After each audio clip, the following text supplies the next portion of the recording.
우리들 가운데 정말 예수 그리스도의 생명의 빛이 필요한 분들이 있을 것입니다.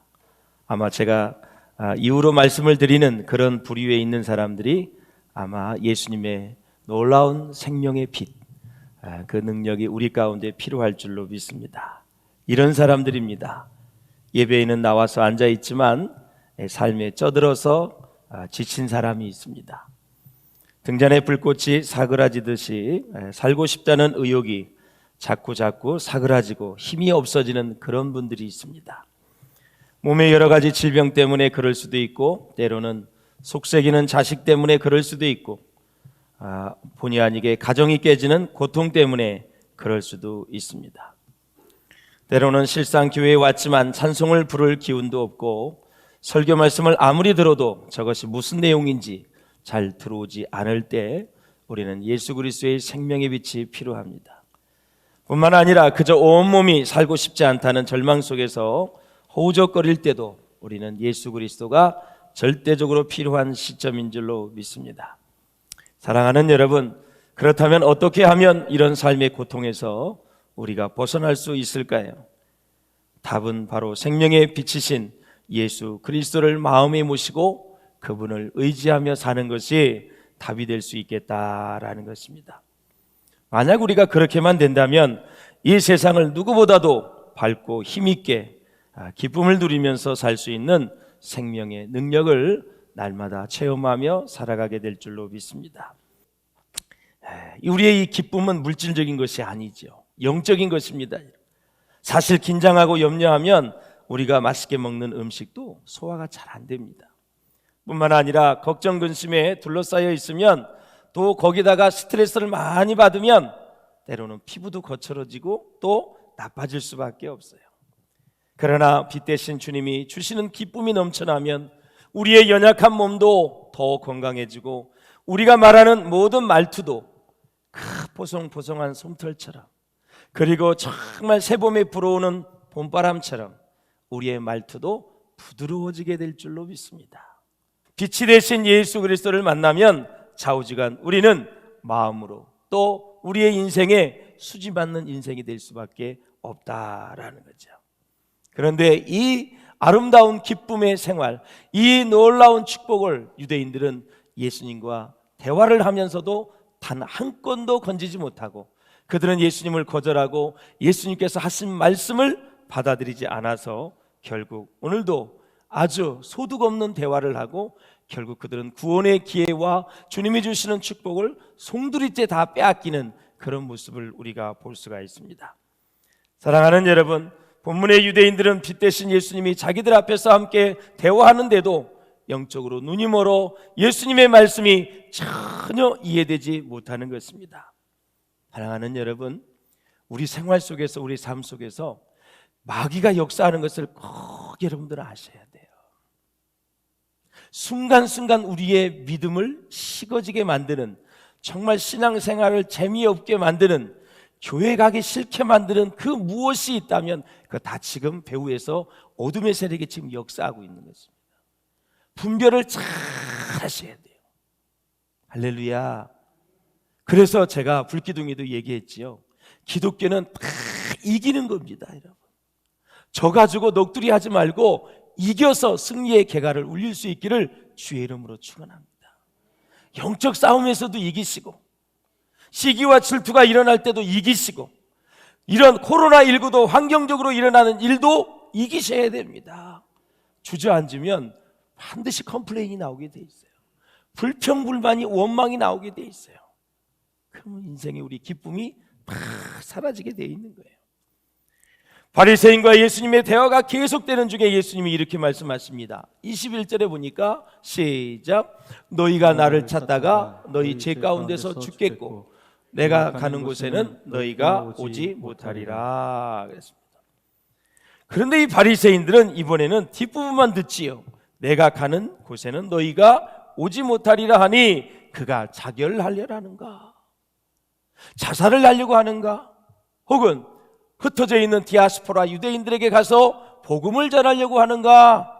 엉뚱한 생각을 하는 거예요. 예수님을 받아들이려고 하지 않으니까, 그분이 하시는 말씀을 듣지 않으려고 하니까 엉뚱한 곳에 포커스를 맞춰서 여러분 진리의 길에서 벗어나는 것을 볼 수가 있어요. 죄에 대한 말씀이 그들에게 전혀 들리지 않습니다. 예수님은 자기를 믿지 않는 사람들의 운명이 어떻게 될지를 지금 말씀하고 있는 거거든요. 내가 간다, 내가 간다라는 표현은 바로 죽음을 얘기하는 거예요. 예수님이 가실 곳은 하나님이 계신 곳입니다. 유대인들이 예수님을 찾는다는 것은, 이 찾는다는 말씀은 그분을 믿는다는 뜻이 아니라 메시아를 찾는다는 거예요. 그런데 예수님이 바로 자기 눈앞에 있잖아요. 예수님을 믿지 않기 때문에 메시아이신 예수님을 찾을 수가 없는 것입니다, 여러분. 뿐만 아니라 예수님을 믿지 않기 때문에 예수님이 계신 곳에 가지 못하는 것입니다. 나 있는 곳에 너희들이 오지 못할 것이다. 예수님이 계신 곳이 하나님 아버지의 집입니다. 하늘나라 천국인 것입니다, 여러분. 사랑하는 여러분, 21절에 보면 눈에 띄는 부분이 있다면 유대인들이 죄 가운데 죽는다라는 거예요. 이것이 바로 예수님과 유대인들의 차이를 보여주는 중요한 특징 중에 하나인데, 34절에 보면 유대인들은 죄의 노예, 죄의 종이고, 36절에 보면 예수님은 그들을 자유롭게 해주시는 분이다. 자기들을 자유롭게 해주시려고 지금 다가왔는데 오히려 더 죄 가운데 빠져 죄의 노예가 되어서 죄의 올가매능 속에서 헤어나지 못하는 유대인들의 모습을 우리가 볼 수 있습니다. 사람은, 어떤 사람이 영적인 실력자나 제일 중요한 죄에서 벗어나는 거고, 두 번째 어려운 환경에서 그저 그것을 믿음으로 이기면서 벗어나는 거예요. 여러분, 사람들 가운데서도 그렇고 직장, 사회생활할 때 이 지혜가 있어야 돼요. 분별력이 있어야 돼요. 벗어날 때 빨리 벗어나야 돼요. 거기에 같이 함몰될 필요가 없거든요. 내가 어떤 생각을 딱 하면 그냥 벗어나는 거예요. 그런데 계속 지지고 볶는 거예요, 같이. 지혜가 있으면 순간순간 벗어날 수 있어요. 저거 나하고 아무 관계된 놈 없는 얘기인데 저걸 나한테 얘기하네.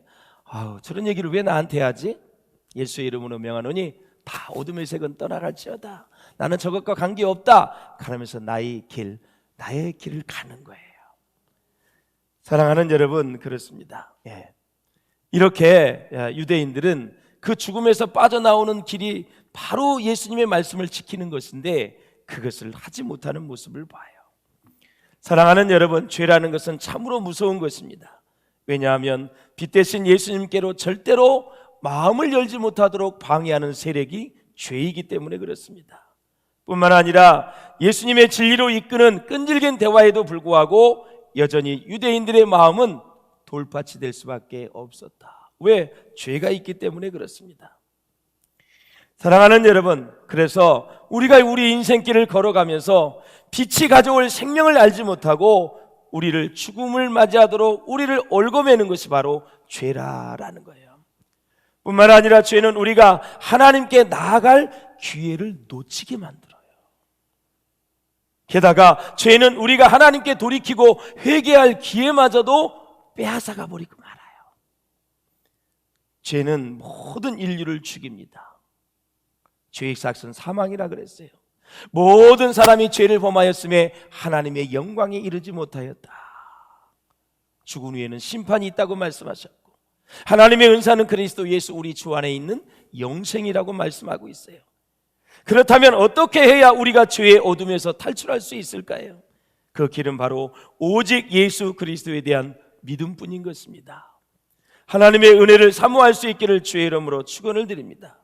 우리는 예수 그리스도를 믿음으로 정말 갈급하고 메말랐던 심령에 다시 생수의 강이 흘러넘쳐야 돼요. 우리의 심령 가운데 기쁨이 샘솟듯 하셔야 돼요.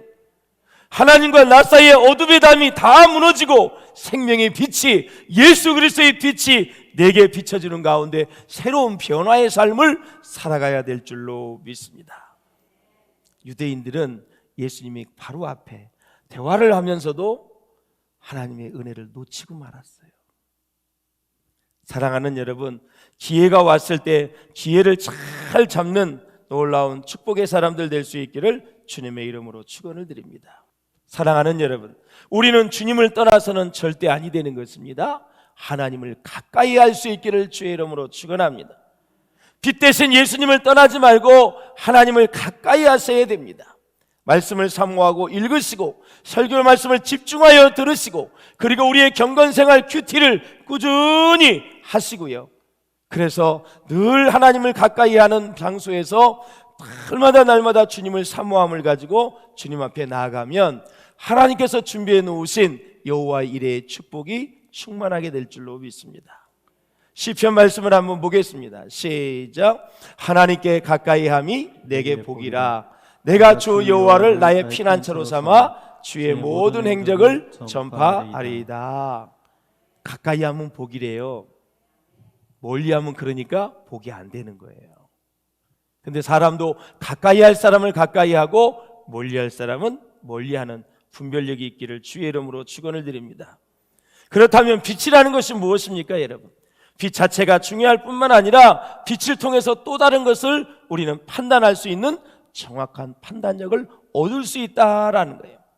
그러므로 예수님이 빛이 있어야만 완전한 판단이 가능해진다. 그래서 오늘 본문에도 보면 나는 아무도 판단하지 않는다. 너희들은 많은 사람들을 판단하지만 하나님은 판단조차를 하지 않으세요. 하나님은 하나님이셔요, 여러분. 하나님이 누구를 보고 정죄하고 누구를 보고 판단하시겠어요? 그분은 용서하시는 분이에요. 그분은 자비와 긍휼을 베풀어 주시는 분이에요. 그분은 우리를 사랑해 주시는 분이에요. 할렐루야. 그렇다면 저와 여러분 성도는 도대체 어떤 존재입니까? 바로 예수님께서 피 흘려 사실 정도로 대단한 존재입니다, 여러분. 피값으로 여러분을 사신 거예요. 저와 여러분 사신 거예요. 그래서 구원받은 거예요. 우리의 몸값이 얼마냐? 예수님의 몸값이에요, 여러분. 예수님이 누구예요? 하나님이에요. 하나님을 우리가 이상의 물질로 계산할 수가 있겠어요? 예. 그 정도로 우리는 대단한 사람이고, 내가 대단하다면 다른 사람도 대단한 거예요. 그래서 사람을 귀하게 여기는 거예요. 그러므로 사랑하는 여러분, 예수를 믿는 자마저 진정으로 인간의 가치를 알 수 있고 인간을 존중할 수 있는 그런 은혜를 받은 사람이라는 것이죠. 자신의 말을 이해하지 못하는 유대인들에게 예수님은 이제 분명하게 요지를 말씀하세요. 자, 23절 한번 보시겠습니다. 시작. 예수께서 이르시되 너희는 아래에서 났고 나는 위에서 났으며 너희는 이 세상에 속하였고 나는 이 세상에 속하지 아니하였느니라. 아멘. 너무너무 답답하니까 예수님이 본인을 소개하는 거예요. 먼저 나는 위에서 났다는 거예요. 너희 모든 유대인들은 아래에서 났다. 위라는 것은 곧 하늘을 말합니다. 하나님의 나라 천국을 말하는 것입니다. 하나님이 계신 곳입니다. 바로 영의 세계를 말하고 있어요. 아래는 땅 육신을 말하는 것입니다. 너희들은 육적인 인간인데 비하여 나는 신령한 존재다, 영적인 존재다라는 거예요. 너희가 육체적인 데 관심을 추구하고 사는 데 비하여 나는 영적인 것을 추구하는 그러한 사람이다라는 거예요. 그리고 나는 세상에 속하지 아니한다라는 거예요. 여기에서 세상은 무엇을 말할까요? 세상의 가치관을 얘기하는 거예요. 너희가 세속적인 가치관으로 살아가는 데 비해서 나는 비록 땅에다가 발을 붙이고 산다고 해도 세속적인 가치관을 가지고 사는 사람이 아니다라는 거예요. 유대인들은 그 당시 어느 민족보다도 현실주의적인 사람이었어요. 세속적이기 때문에 그래요. 유대인들이 참 상업을 잘한다 그랬죠. 왜 그럴까요? 말씀에 기초도 있지만 아주 현실적인 사람들이에요. 공과사가 분명해요. 계산을 정확하게 해요. 가끔 4차원의 사람과 마음이 우유부단한 사람은 사업하기가 어려운 거죠. 그래서 현실적인 것이 되어야 바로 분별을 하고 결단할 것은 딱 결단하고 하지 말아야 될 것은 딱 하자. 그래서 사람이 결단력이 있어야 돼. 그럼 결단력이 있어야 되면 뭐가 있어야 되냐? 영적인 결단력이 있으려면 내 마음에 말씀이 있어야 돼. 성령이 함께 하셔야 돼. 할렐루야. 그래서 하늘의 것을 잘 취하고 세상의 것을 잘 정리하고 내려놓을 수 있는, 그래서 삶의 우선순위가 분명한 거죠, 여러분. 그러면 우리는 정말 영적인 행복한 삶을 살아갈 수밖에 없다라는 거죠. 그래서 우리 주님은 하늘에서 나셨고 하늘에 속한 분이라는 것이죠. 나는 출발이 달라, 나는 소속이 다르다는 거예요. 인간적이고 육체적인 관점으로는 주님을 이해할 수 없습니다. 수평적인 관점에서는 예수님을 이해하려고 하면 그분은 결코 이해할 수 없다라는 거죠. 그래서 하나님은 영이시니 예비하는 자가 영과 진리로 예비할지니라. 우리 주님은 영이시기 때문에 영적인 시각과 관점으로 바라볼 수 있어야 한다라는 거죠. 그래서 예수님은 죄와 영적 무지에 빠져 있는 유대인들에게 또 우리 모두에게 돌이킬 기회를 계속해서 주시는 분이에요. 그러나 회개하고 돌이켜 회복할 수 있는 기회가 언제까지나 항상 있는 것은 아닙니다. 그러므로 우리의 기회가 사라지기 전에 기회를 잡고 예수님이 베푸시는 기회를 놓치지 말고 하나님 앞에 나아가서 다시 회복할 수 있기를 주님의 이름으로 축원을 드립니다. 하나님이 지금 나에게 어떤 부분에 경고하고 계시는지를 깨달아야 되고 예수님의 말씀과 경고를 가볍게 여기지 마시고 우리의 마음속 깊이 잘 받아들이셔서 다시 회복의 길, 승리의 길로 나아갈 수 있기를 주의 이름으로 축원을 드립니다. 사랑하는 여러분, 언제나 하나님의 용서는 인간의 뭐예요? 새로운 시작입니다. 제가 오전에 힘주어서 2부 때 말씀을 드렸어요. 내가 용서함 받았어, 구원 받았어, 성령 받았어, 은혜 받았어, 지금 믿음으로 충만해. 그러면 거기서 멈추지 마시고 하나님이 무언가를 우리에게 주시면은 뭔가 나를 통해서 새로운 일을 시작하려고 주시는 거예요. 그러니까 은혜를 받고 축복을 받으면 하나님을 향해 꿈을 가져야 돼, 비전을 가져야 돼. 할렐루야. 머무르면 세상은 그건 다 썩게 돼 있어요. 부패하게 돼 있어요. 늘 우리는 하나님이 주신 비전을 가지고 가야 된다라는 거예요.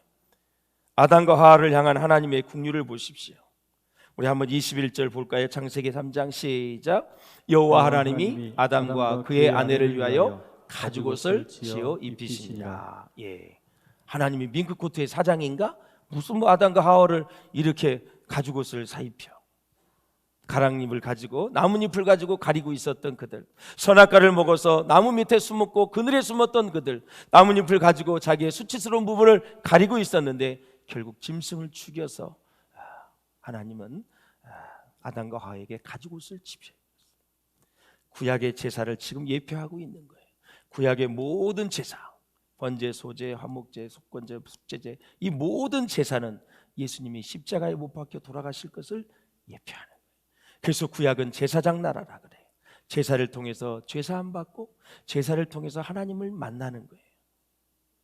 할렐루야. 6월절 어린 양으로 시작된 제사장 나라가 예수님이 십자가에 죽으셨어요. 그래서 그 육체가 찢어질 때 휘장이 다 위로부터 찢어졌어요. 그래서 성소에서 지성소로 들어갈 길이 열렸어요. 그래서 하나님의 어린 양으로 시작된 나라가 하나님 나라, 예수님을 통해서 시작된 나라가 하나님 나라예요. 보라, 세상 죄를 지고 가는 하나님의 어린 양이로다. 세례요한이 예수님을 소개했어요. 그래서 사랑하는 여러분, 우리 예수님 하나님은 계속해서 하나님의 용서와 모든 축복을 우리에게 주시기 위해서 자비와 늘 긍휼을 베풀어 주시는 하나님. 노아도 여러분 한번 보십시오. 다 노아 용서가 끝났어요. 그리고 많은 사람이 다 죽었어요. 7 식구가 딱 땅으로 나왔어요. 배 밖으로 나왔어요. 그래서 뭘 했어요? 창세기 8장을 한번 보십시오. 시작. 노아가 여호와께 제단을 쌓고 모든 정결한 짐승과 모든 정결한 새 중에서 제물을 취하여 번제로 제단에 드렸더니 아멘. 여호와께서 그 향기를 받으셨어요. 아담을 향한 용서는 어디로 이어졌어요? 노아의 제단 이야기로 이어진 거예요. 이렇게 계속해서 하나님의 긍휼은 이어져요. 결국 6월절 어린 양을 잡아 피를 바른 일은 장자의 용서로 이어졌잖아요.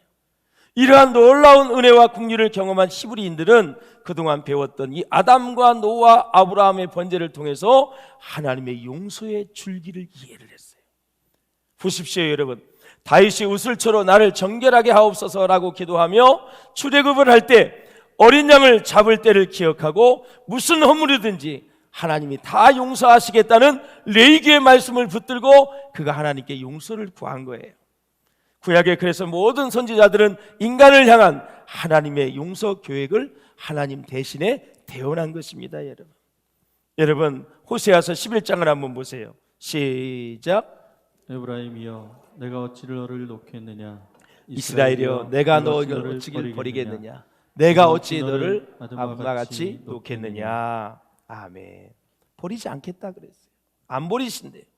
이사야 53장 6절을 보세요. 죄 가운데 빠져있는 우리에게 그가 찔림은 우리의 못 때문, 허물 때문이다. 그가 상함은 우리의 죄악 때문이다. 그가 징계를 받음으로 우리는 평화를 누리고 그가 채찍에 맞음으로 우리는 나음을 받았다.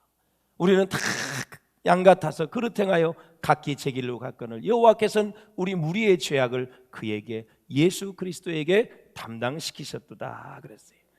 사랑하는 여러분, 에레미야 예가 3장 21절에 보면 기가 막히게 우리를 사랑하세요. 여호와의 인자와 긍휼이 무궁하심으로 우리가 진멸되지 아니한다 그랬어요.